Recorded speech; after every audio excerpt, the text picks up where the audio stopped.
Shalom jemaat Tuhan, pada saat pagi hari ini kita bersyukur kepada Tuhan bahwa sepanjang malam hari dalam penjagaan Tuhan dalam istirahat kita, sehingga pada pagi hari ini kita bangun dengan tubuh yang sehat. Sebelum kita memulaikan aktivitas kita sepanjang hari ini, kita sama-sama belajar merenungkan firman Tuhan. Sebelumnya mari kita berdoa. Kami mengucap syukur buat kebaikan-Mu di dalam hidup kami ya Tuhan. Terima kasih untuk sepanjang malam hari dalam penyertaan Tuhan hingga pada pagi hari ini kami bangun dengan tubuh yang sehat, semua karena kemurahan Tuhan. Sebentar Tuhan kami akan merenungkan firman-Mu sebelum kami melakukan aktivitas kami. Berikan kami kekuatan, kepekaan, dan berikan kami kemampuan Tuhan untuk menerima setiap renungan firman Tuhan pada pagi hari ini. Terima kasih Bapa, ampuni setiap dosa kesalahan kami, hanya di dalam nama Tuhan Yesus, haleluya, amin. Puji Tuhan. Saudara yang terkasih di dalam Tuhan, berbicara tentang dewasa, pasti banyak hal definisi tentang dewasa. Tetapi kalau kita mau belajar, ya arti dewasa itu memiliki tanggung jawab, meninggalkan sifat kekanak-kanakan, dan pastinya kita mau hidup sesuai dengan kehendak Tuhan, kehendak Kristus. Saudara yang terkasih di dalam Tuhan, di dalam Yohanes pasal yang ke-9 ayat 23, ya, berkata demikian. Itulah sebabnya, maka orang tuanya berkata, ia telah dewasa, tanyakanlah kepadanya sendiri. Kita bisa melihat satu perikop di pasal 9 ini tentang orang buta sejak lahirnya. Nah, kalau kita bisa melihat ya, kalau kita bisa belajar, ayat ini sebenarnya berbicara tentang di mana orang tua orang buta tersebut ini takut kepada orang Yahudi. Ya, ketika itu Tuhan menyembuhkan orang buta tersebut sehingga dia bisa melihat ya bahwa orang-orang Yahudi ini punya sepakat ya bahwa setiap yang mengakui sebagai Mesias itu akan dikucilkan. Jadi siapapun nih yang menganggap dirinya Mesias itu pasti akan dikucilkan, atau yang mengaku orang itu adalah Mesias yaitu akan dikucilkan, sehingga orang tua dari orang buta ini takut pada saat itu. Karena apa ya? Karena takut dikucilkan. Makanya muncullah ayat 23 ini yang mengatakan, ya tanya aja kepada anaknya sendiri, kepada orang ini sendiri, bagaimana Tuhan menyembuhkan dia, bagaimana proses Tuhan membuat matanya bisa melihat lagi dan sebagainya. Ya, karena apa? Karena dia sudah dewasa. Nah, berbicara tentang ayat ini artinya apa? Artinya orang dewasa ini bisa menjelaskan sesuatu. Orang dewasa ini bisa melakukan tanggung jawab itu jika orang ini dewasa. Tetapi bagaimana jika orang tidak dewasa? Pastinya dia akan takut, pastinya dia akan bingung, pastinya dia akan diam seperti itu. Tapi kita mau belajar ya menjadi orang yang dewasa. Ketika kita melihat sesuatu itu benar, ya maka benarlah. Tetapi jika sesuatu itu salah, ya maka salahlah. Itulah yang dikatakan dewasa. Ya, dewasa itu bukan berarti orang yang salah dibenarkan, orang yang benar disalahkan, itu namanya tidak dewasa.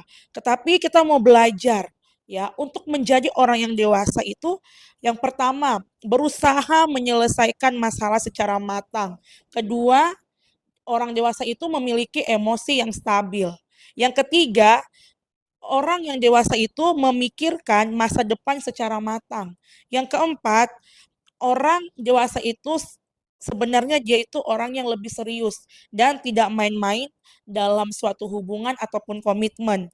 Ya, selanjutnya itu orang dewasa itu menghargai pendapat, belajar mengakui kesalahan, dan belajar mendengar. Itu adalah orang dewasa.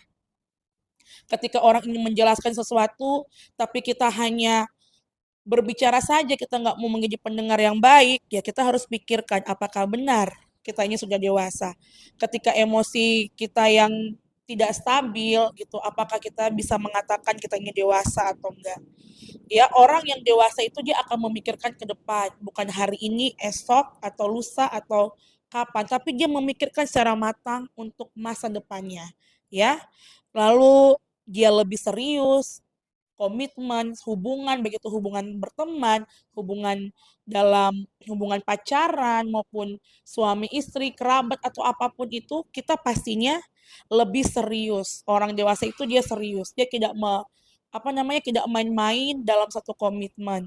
Ya A, B, B. Jadi tidak ada yang namanya hari ini A, besok J, besok K, besok Z, itu enggak ada. Jadi kita belajar menjadi orang-orang yang dewasa. Yang pastinya kalau kita mau dewasa rohani, pertama, kita tidak mementingkan diri kita sendiri. Kedua, kita memusatkan perhatian kita kepada kehendak Tuhan. Yang ketiga, kita berpegang teguh pada kebenaran. Yang keempat, tidak mudah goyah atau tertipu dengan ajaran apapun. Karena apa? Ya karena kita sudah dewasa, kita tahu ajaran yang benar, yang memang kita sudah tahu kebenaran itu, pasti kita tidak akan goyah. Karena apa? Karena anak kecil ya dijanjiin apa, dikasih tahu apa, ya itu yang dia percaya. Besoknya lagi atau beberapa orang lagi yang menjanjikan, pasti dia akan mengumpulkan, oh iya saya percaya dan sebagainya. Untuk itu marilah sebagai anak-anak Tuhan, kita mau belajar dewasa, kita mau belajar menyikapi sesuatu dengan baik dan benar. Kita mau belajar supaya apa? Supaya kehidupan kita ini tidak sia-sia di hadapan Tuhan. Jangan sampai kita ini menjadi kanak-kanak, ya. Jangan sampai umur kita saja yang dewasa, ya kan, perubahan badan kita mungkin, perubahan muka kita yang menyatakan kita dewasa, tetapi secara sifat, secara karakter, secara kerohanian, kita masih kanak-kanak. Untuk itu, jadilah pribadi yang dewasa, ya. Jadilah pribadi yang dewasa. Karena apa? Ya, karena ketika kita ingin menjadi satu di dalam Tuhan, otomatis ya kita harus dewasa. Tidak ada pernikahan yang satunya dewasa, satunya kanak-kanak tuh nggak akan bisa menyatu.